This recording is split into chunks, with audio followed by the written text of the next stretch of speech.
నమస్తే అన్న. నమస్తే అన్న. పవన్ కళ్యాణ్ గారు బయట ఎక్కడన్నా మాట్లాడుతుంటే ఓజీ ఓజీ అని ఫ్యాన్స్ అసలు గుండెలు బద్దలు కొట్టేసుకుంటారు. ఓకే, మరి ఆయన ఏంటి అసలు సినిమాలు కంప్లీట్ చేస్తాడా? ఆ 3 ఏవైతే కమిట్ అయ్యారో చేసిన తర్వాత మళ్ళీ సినిమాలు ఫుల్ స్టాప్ పెట్టేస్తారా? మళ్ళీ కొత్త సినిమాలు కూడా లాక్ చేస్తారా? చేసే అవకాశాలు ఉన్నాయి, అన్నీ చేస్తాడు. ఆయన కానీ సీఎం అయితే కొంచెం ఆగితే మూవీస్ చేస్తాడు, కొంచెం లేట్ అయినా సరే మూవీస్ చేస్తాడు.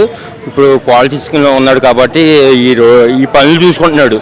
ఆయన ఇక్కడ ఖాళీ దొరుకుతలేదు. మూవీస్ ఆయన అన్నాడు అవసరమైతే వారానికి 2 రోజులు 3 రోజులు నేను వెళ్తాను షూటింగ్కి అన్నాడు.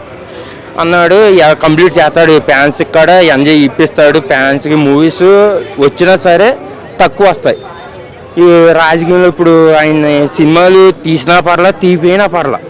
ఇప్పుడు రాజకీయంలో ఆయన్ని పెద్ద దేవుళ్ళలాగా చూస్తున్నారు. ఆయన్ని దేవుళ్ళలాగా చేస్తున్నారు. ఇప్పుడు ఇంకా సీఎం వేయడం ఎక్కడో నెత్తి మీద పెట్టుకుంటారు ఆయన్ని. ఇప్పుడు మట్టికి చాలా బాగుంటుంది. సో అయితే ఇప్పుడు ప్రస్తుతానికి ఉన్న 3 ఓజీ కానీ, ఉస్తాద్ భగత్ సింగ్ కానీ, హరిహర వీరమల్లు కానీ లేట్ అయినా సరే 2 సంవత్సరాలు పూర్తయ్యే ఛాన్స్ ఉందా? అన్నీ కూడా లేట్ అయినా సరే అవకాశం ఇస్తాడు అందరికీ.